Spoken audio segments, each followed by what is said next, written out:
એક સમજવા જેવી વાત કરું. બધાય કહે છે કે સારું આ ટોપો પહેર્યું, કાલે પાઘડી પહેરી, ચશ્મો પહેર્યો, આ બધાનું કારણ શું?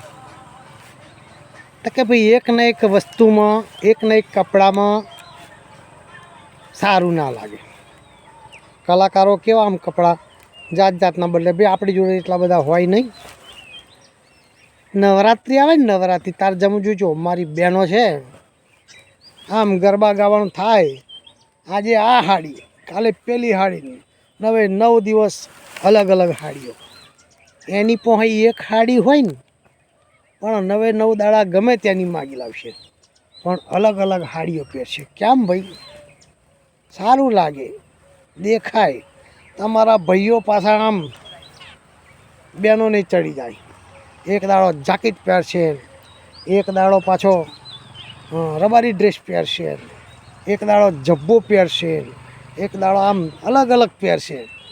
અને મારા બેટા એ આમ કૂદકા મારે ને મજા આવી જાય, મોજ પડી જાય નવરાત્રિમાં. એમ ભાઈ આવું છે બધું.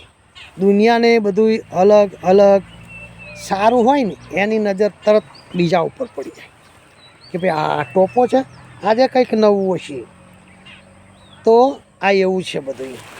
હવે ખેતરમાં આવે આપણી હોળી તો ગઈ, ધૂળેટી ગઈ, અને હોળી ધૂળેટી ઉપર તો મારી જોડે સારો મોબાઈલ બંધ થઈ ગયો. એના કારણે એક ડબ્બો આગળ મેં જોયો, ઓહો વિડીયો ઉતાર્યો હોય તો એવી મોજ આવે કે છોકરા એમ તલાવડામાં કાદવ કિચડમાં આમ નાયા કરે ને ગીત કેસેટ વગાડ્યા કરે ને જો ઉતાર્યો હોય તો તમે ખુશ થઈ જાઓ, અમેરિકાવાળા પણ ખુશ થઈ જાય. તો હોળી પછી કયો તહેવાર આવશે ખબર છે? શું કરશે લોકો? ભમેડા હોધી કાઢશે. ભમેડા, ગોર ગોર ભમેડા, ગોર ગોર ભમેડો ફરે છે ને એમાં આપણી દુનિયા પણ ગોર ગોર જ ફરે છે. અને બધું ગોર ગોર જ છે. આ ખેતર ચોરસ છે મારું બેટું, પણ તળાવ જુઓ તો ગોર, ટોપો જુઓ તો ગોર, થાળી જુઓ તો ગોળ, તપેલી જુઓ તો ગોળ, બધુંય ગોળ. તમે ક્યાંય જોયું એવું તપેલું કે ચોરસ તપેલું હોય, ત્રિકોણ હોય, ખાવાનું બનાવીએ? હા એવું છે. એટલે દુનિયા ગોળ છે. તમે નજર નાખો તો બધું ગોળ, પણ માણસે બનાવ્યું છે ચોરસ. બાકી કુદરતે તો બધું ગોળ જ બનાવ્યું છે. હાલો બસ, બધું પછી.